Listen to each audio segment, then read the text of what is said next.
مجھے کہتے عمران صاحب آپ کدھر پڑ گئے؟ آپ سوشل ورک اچھا بلا کر رہے تھے، آپ سوشل ورک پہ لگے رہتے، دیکھیں نا کتنا اچھا آپ کام کر رہے تھے۔ سوشل ورک تو میں اپنی آخرت کے لیے کرتا ہوں، سوشل ورک سے تو ملک کبھی تبدیل نہیں ہوتا، چینج پولیٹیکل آتا ہے۔ یہ سمجھنا کہ ہم چپ کر کے بیٹھے رہیں گے اور کوئی شارٹ کٹ ہے کہ ہم ایک دم اٹھیں گے تو چینج آ جائے گا، ایسے تو چینج نہیں آتا۔ آپ سب کو یہ فیصلہ کرنا پڑے گا، آپ سب کو پولیٹیکل ہونا پڑے گا۔ میں جب جاؤں نہیں جی میں سیاست میں نہیں، میں غیر سیاسی ہوں۔ غیر سیاسی تو جانور ہوتے ہیں۔ آپ نے نیشنل جیوگرافک یا اینیمل پلانٹ دیکھا ہوگا، ہزاروں ہرن کھڑے ہوتے ہیں، ایک کمزور سا چیتا جا کے پکڑ لیتا ہے ہرن کو، سارے باقی غیر سیاسی اپنی جان بچا کے بھاگ رہے ہوتے ہیں۔ اگر انہوں میں سے 10 بھی کھڑے ہو کے چیتا پہ حملہ کریں وہ بھاگ جائے، لیکن وہ سارے غیر سیاسی ہوتے ہیں۔ یہ کہ آپ کے ملک میں ظلم اور ناانصافی ہو رہی ہو، غریب بیچارہ مر رہا ہو، خودکشیاں کر رہے ہیں وہ لوگ، نہیں ہم غیر سیاسی ہیں، ہم نہیں کچھ کریں گے، اوپر آپ کے سارے مجرم حکومت کر رہے ہوں، ہم جی غیر سیاسی ہیں۔ ایرسٹاٹل نے 2500 سال پہلے کہا، اس نے کہا اگر معاشرے میں ظلم اور ناانصافی ہوگی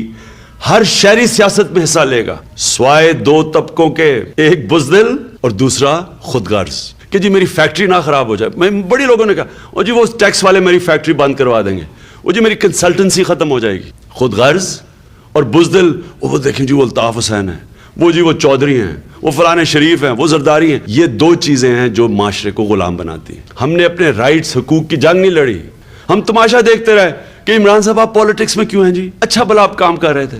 عمران خان کو تو پالیٹکس کی کوئی ضرورت نہیں ہے، باقی پالیٹیشنز کی طرح میں نے تو کوئی پالیٹکس میں کوئی جا کے کوئی کریئر نہیں بنانا۔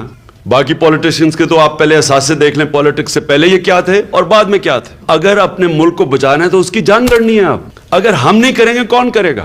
کیا یہی باریاں لیتے رہیں گے؟ وہ ایک جائے گا دوسرا آ جائے گا، وہ جائے گا وہ واپس آ جائے گا۔